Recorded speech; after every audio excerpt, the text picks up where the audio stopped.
Bridge Sport.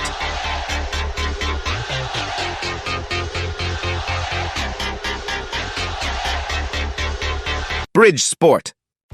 Okay, reka mbifurize kugira ibihe byiza cyane. Ni kenshi wagiye wumva amakuru agenda avugwa cyane mu ikipe ya Rayon Sport, gusa kano kanya muri ino minsi hari amakuru menshi agenda avugwamo cyane cyane ku bijyanye na transfer zigenda zinjira mu ikipe ya Rayon Sport. Ku munsi wejo umusibejo nibwo bakoze inama aho bita mu Karumuna, bakoze inama ikomeye cyane ndetse hafatiwemo imyanzuro ikakaye.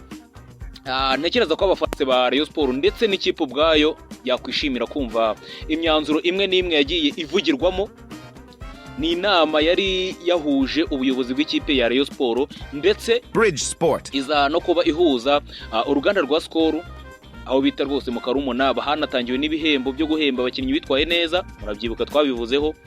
Gusa iyi nama baricaraye barebana mu maso, ubuyobozi bugatanga igitekerezo na Skol igatanga ikindi. Birumvikana ko Skol ifite abayihagarariye, dore ko muri Skol harimo umugabo ushinzwe Rayon Sport yonyine, akaba ari cyo ashinzwe mu ruganda, ashinzwe ubuzima bwa buri munsi bwa Rayon Sport. Bemeranyije rero ko Skol ubwayo yavuze ko igiye kugurira Rayon Sport umwataka, abataka babiri basanga abandi bakinnyi zabagurira, ariko hari umwataka ngo igomba kugura ugomba gutwara miliyoni 70, ndetse ngo ikagura n'undi wa miliyoni 50 mu rwego rwo gukomeza ikipe ikaba ikipe mpuzamahanga ireba mu maso buri kipe yose bahanganye kuri no mugabane. Skol yasako yafata abakinnyi bose, abakozi ba Rayon Sport ikaba yabashyira kuri payroll yabo kugira ngo icyitwa amafaranga ntazajye abura.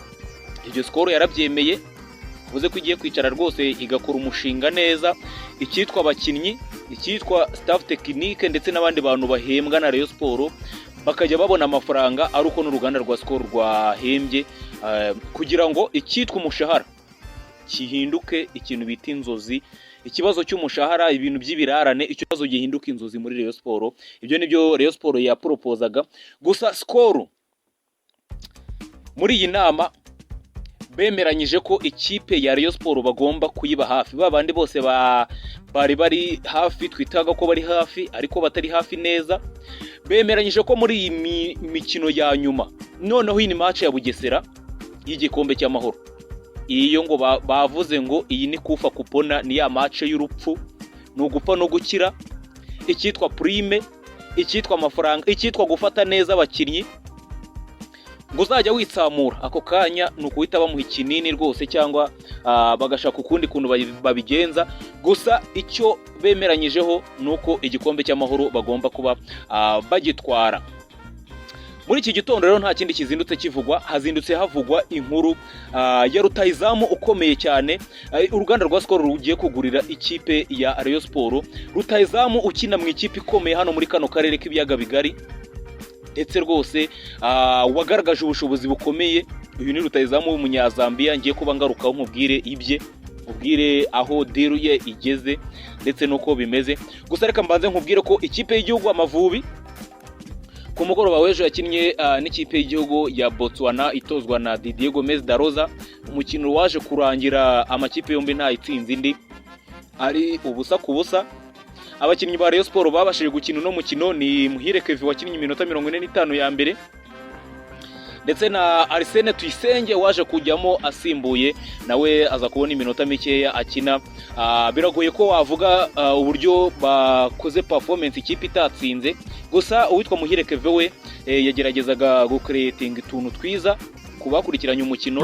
Abonaga ko Muhire Kevin ari umukinnyi ukomeye rwose, wageragezaga kuba yaba monster hagati mu kibuga, akagerageza gukora ibishoboka byose kugira ngo ikipe yegere imbere. Ariko abafana benshi bashinjije uwitwa Arsene Tuyisenge ko mu by'ukuri aracyafite byinshi byo gukora mu ikipe y'igihugu. Ntabwo umukino wejo wamubereye neza, ntabwo wamuhiriye Tuyisenge tuba, ariko Muhire Kevin we aho uko biri yafatanyije n'abandi. Dutegereje undi mukino kuri uyu wa mbere ku itariki 25 nibwo hazaba umukino wa kabiri. Ubwo tuzategereza turebe niba n'abandi bakinnyi bagiye batandukanye bazabona umukino cyangwa se bazabona iminota yo kugenda bakina muri iyi game y'Amavubi. Izo ni update tuba tugenda tugarukaho gatoya. Hanyuma iyindi update yihutirwa mu ikipe muri shampiyona y'igihugu y'abagore, uyu munsi birashoboka cyane ko igikombe cyarara gitashye, kubera ko ikipe ya Rayon Sport isigaranye imikino ibiri, igomba kuba itsinzemo umwe igikombe cyaba kigiye, kubera ko yarushije ikipe yitwa AS Kigali amanota 4. ubwo iramutse utsinze birumvikana ko umukino umwe waba usigaye ntago amanota 4 yavamo. Ikipe ya Rayon Sport y'abagore ifite urugendo rwerekeza mu karere ka Rwamagana, izamuka rwose, irajya guhura n'ikipe yitwa Muhazi United y'abagore. Iyi Rayon Sport iramutse yitsinze igikombe kitashye, kandi biri like rwose yanayitsinda. Ni prime kiriyeweho, bashyiriweho agahimbaza musiki gakomeye. Ikipe ya Rayon Sport y'abagore uyu munsi nta gihindutse, irarara itwaye igikombe. Izo ni update tugenda tugarukaho. Reka nigarukire kuri transfer ikomeye y'umukinnyi ugiye kwinjira muri Rayon Sport. Uyu mugabo mbanze nce muri CV ye. Uyu mugabo ni umunyazambia. Uyu mugabo wavukiye muri Rusaka rwose, Zambia. Uyu mugabo agize palmarès ikomeye cyane, mubwire rwose uko bimeze. Yavutse ku itariki 3 muri 1993, kugeza ubu ngubu bafite imyaka 30. Yavutse ku itariki 3 z'ukwa gatandatu mu 1993, avukira Rusaka muri Zambia. Ni umugabo ufite 1.70 m, akaba ari umwataka, n'umwataka w'igihanyanswa. Kugeza ubu ngubu akina mu ikipe ya Simba Sport Club muri Tanzania. Gusa iyi kipe bisa nkaho batari kumubonera umwanya we ashaka, ariko ni umukinnyi mwiza. Yagiye akina mu makipe agiye atandukanye, yagiye akina mu makipe nka zazana ko yarazikiniye guhera muri za 2015 kugeza 2017. Yakinaga mu ikipe yitwa Academico de Viso iwabo muri Zambia. Aza kujya mu yindi kipe yitwa Sporting Kovinya, aza kuba akinamo. Hanyuma aza kuba asubira muri 2020, asubira mu ikipe ya Zanako, aho yaje kwigaragariza mu mikino nyafurika. Iyi kipe yakinaga Zanako, murabizi ko igenda ikina imikino igikomeye ku mugabane wa Afurika. Niho ikipe ya Simba Sport Club yaje kuba imugura. Bamwita Moses Phil ni umwataka, amaze gufasha ikipe ya Simba gutsinda ibitego byinshi, haba muri shampiyona, haba mu mikino ya CAF Champions League, dore ko Simba igeze muri 1/4. Uyu mugabo akaba atabona umwanya cyangwa se atishimye mu ikipe ya Simba. Bivuze ko ikipe ya Rayon Sport ndetse na Skol muri rusange bashaka kuba bana uno mugabo akaza gufasha ataka umwaka utaha muri Rayon Sport muri Murera, akaba ari we uhagarariye ubusatirizi mu ikipe ya Rayon Sport. Uyu Moses Phil, aba agenti be bari kuganira na Rayon Sport, bari mu by'ukuri bari mu biganiro ndetse bigeze ngo ahantu heza cyane. Uyu Moses Phil wa 1.70 m, ese yafashe iki muri Rayon Sport? Murabizi ko Rayon Sport yatakaje mu ntangiriro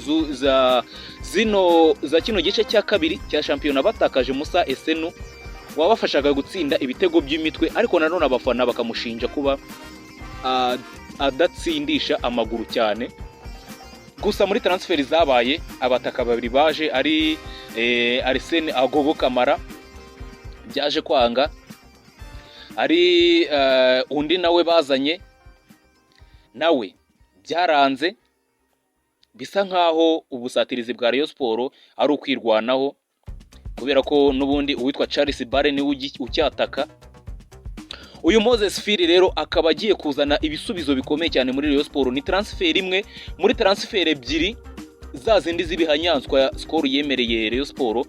Ubwo ni umugabo umwe uri mu biganiro ugomba kwinjira muri no kipe, hanyuma bagashaka undi mwataka nawe ukomeye. Ku mugoroba w'ejo twari twumvisha inkuru y'uwitwa Ani Elija uyu ni umwataka w'ikipe ya Bugesera wamaze gutsinda ibitego 13 kugeza aho bigeza. Uyu ni top scorer kandi akinira ikipe ntoya, byumvikana ko aramutse agiye mu ikipe nkuru bishobora kuba yanyeganyeza incundura kenshi cyane gashoboka. Gusa nawe ibiganiro byari bigeza heza, tuzaza gukomeza turebe uko bigenda bimeze. Gusa imbaraga zose Rayon Sport yari yagize gutya izimurira kuri Moses Phil. Uyu nguyu akaba ari ugomba kuyobora ubusatirizi ndetse akaba ari ugomba kuba aca agasuzuguro ndetse n'agasomborotso hano mu gihugu cy'u Rwanda. Ni transfer ikomeye igomba kwinjira, ubwo byinshi bigiye bitandukanye ku matransfer muraza gukomeza kugenda mubikurikira kuri Bridge. Reka mbifurize kugira ibihe byiza, mbifurize kunogerwa na gahunda zose murimo.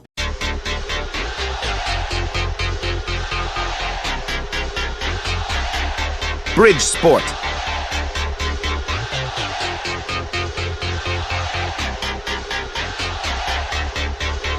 Bridge Sport.